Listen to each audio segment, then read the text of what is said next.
Алла Тағала сөзінде айт дейді, я Мұхаммад айт, мен сендер сияқты бір адаммын дейді. Мен де сендер сияқты бір адаммын дейді. Яғни пайғамбарымыз саллаллаху алейхи вассалам біз сияқты адам.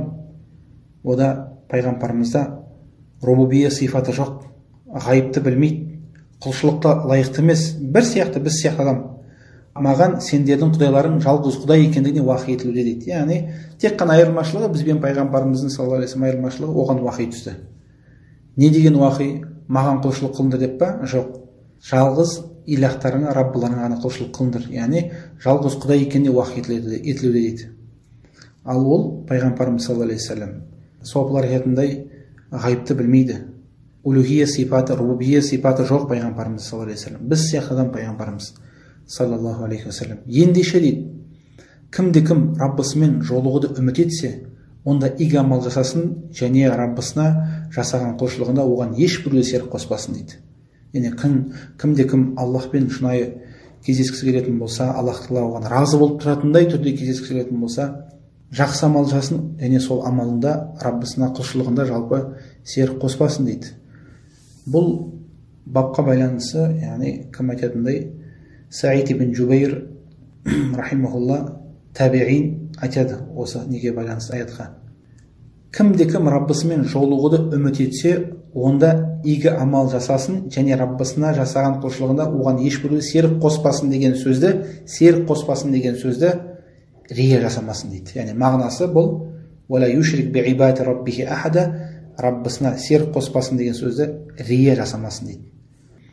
Сондықтан яғни серік қосу құлшылығында деген, яғни ең бірінші нағыз келетін ол риямен жасау. Кімде-кім амалында рия қосатын болса, ол Аллахқа серік қосқан болады амалында.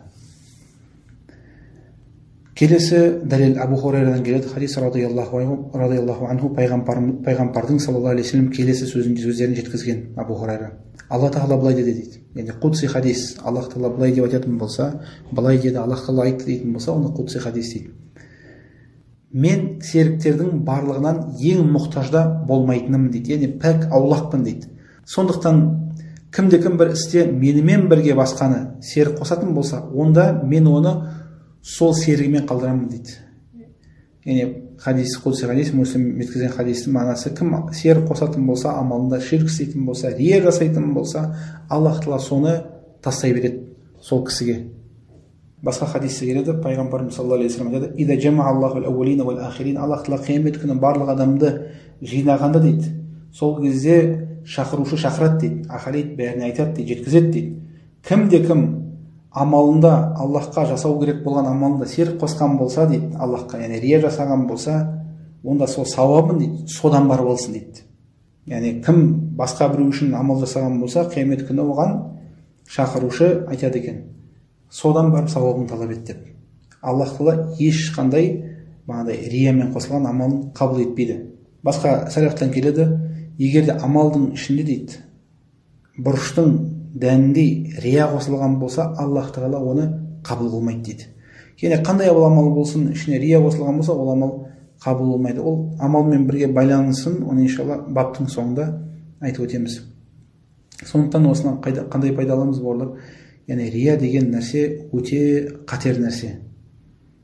Яғни амалында араласатын болса, амалыңды жойып жібереді. Тек қана жоюмен ғана шектелмейді, керісінше одан да үлкен күнә болады. Баратын жерін адамның от қылдырады. Пайғамбарымыз саллаллаху алейхи вассалам хадисінде айтады: "Ман талабал илма лиюмари бихи суфаха", дейді. Кім дейді білімді надандармен тартысу үшін алатын болса дейді, ау юбахи бихил улама дейді, әлде ғалымдардың алдарында мақтану үшін алатын болса дейді, әлде басқа хадисте ғалымдармен тартысу үшін алатын болса дейді, өзін көрсетіп, мақтанып, тартысып, сондай қылып алатын болса дейді, ау ясрифу уджухан наси илейхи, әлде адамдардың жүздерін өзіне қарату үшін алатын болса білім дейді. Яғни оны ешкім адамға санамайды екен, төмен санайды екен, ешкім сөзін қабылдамайды екен. Сол себептен ол кісі білім алады не үшін? Сөзі жүру үшін. Отырса оған ешкім мән бермейді, бірақ ол сол үшін білім алады. Неге? Кісілер соған мән берсін, кісілер соны тыңдасын, кісілер олармен бөлек қарасын оған, кісілер онымен бөлек амандасын, ол ерекше бөлек бір кісі болсын деп, сондай үшін білім алатын болса, адхалахуллаху нар дейді, Аллах Тағала оны тозаққа кіргізеді дейді.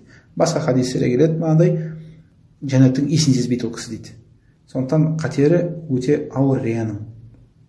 Адам баласы әрдайым өзін осыған нету керек, есептесу керек өзінің денесі несімен, рухымен.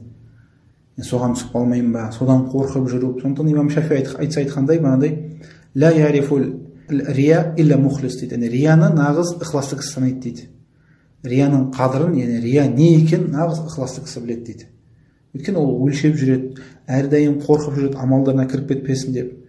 Сондай ол күнә, ол адам таңдамайды. Ғалым ба, білім алушы ма, білімді ма, тақуалы ма, қандай қарамайды ол.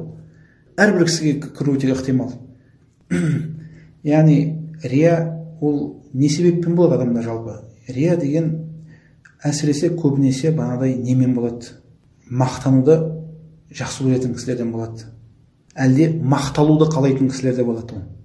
Енді сондай кісілер болады, оны мақтасаң оған ұнайды қатты. Оны мақтап жіберсең, сәл бір-екі сөз айтып жіберетін болсаң, болды. Кәдімгідей мәз болып сондай болады. Сондай кісілерге әбден кіру мүмкін рия. Мақталуды жақсы көретін. Әлде төменді қаламайтын, әрдайым жоғарыда жүргісі келеді.